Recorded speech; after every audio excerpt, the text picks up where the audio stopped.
At a rally Friday in Huntsville, Alabama, President Trump called on NFL owners to release players who took a knee during the national anthem, like former San Francisco 49ers quarterback Colin Kaepernick, who intended to draw attention to police violence against African Americans. Here, Michael Frost reflects on the differences between Kaepernick and Tim Tebow. They're both Christian football players, and they're both known for kneeling on the field, although for very different reasons. One grew up the son of Baptist missionaries to the Philippines. The other was baptized Methodist, confirmed Lutheran, and attended a Baptist church during college. Both have made a public display of their faith. Both are prayerful and devout. This is a tale of two Christian sports personalities, one of whom is the darling of the American church while the other is reviled.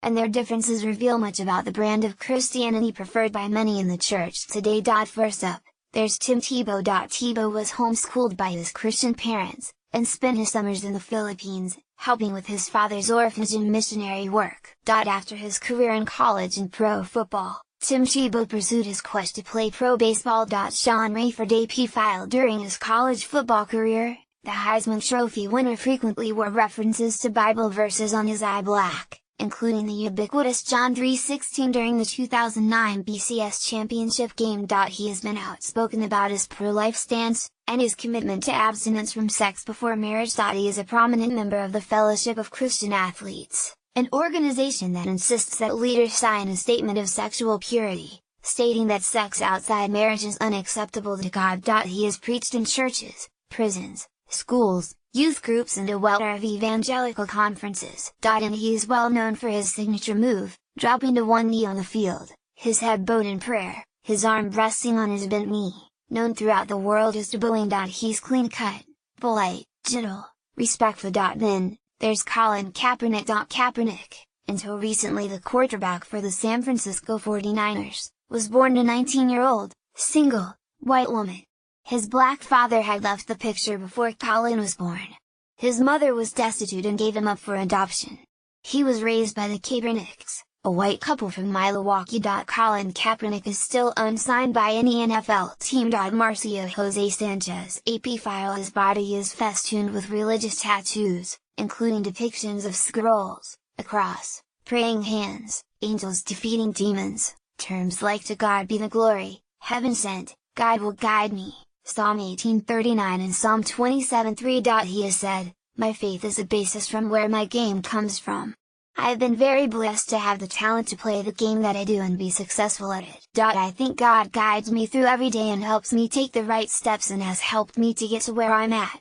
When I step on the field, I always say a prayer, I am thankful to be able to wake up that morning and go out there and try to glorify the Lord with what I do on the field. I think if you go out and try to do that, no matter what you do on the field, you can be happy about what you did."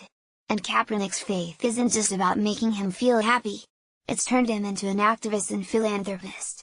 During the off-season, Kaepernick launched a GoFundMe page to fly food and water into suffering Somalia.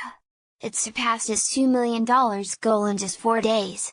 In March, a plane loaded with essential supplies landed in Mogadishu. He had already pledged to donate $1 million, along with the proceeds of his jersey sales from the 2016 season, to charitable work. Update, as some have pointed out, Tebow has also been philanthropic and created the Tim Tebow Foundation to help children. However, I would argue he was a darling among Christians even before that came out.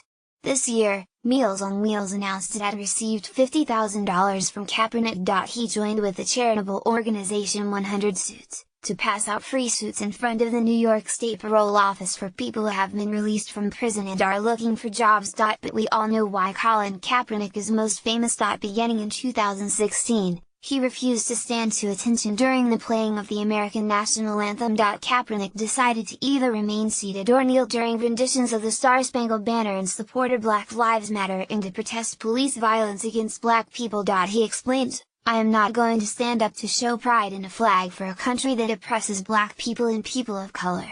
To me, this is bigger than football and it would be selfish on my part to look the other way. There are bodies in the street and people getting paid leave and getting away with murder." He vowed to continue to protest until he feels like, the American flag, represents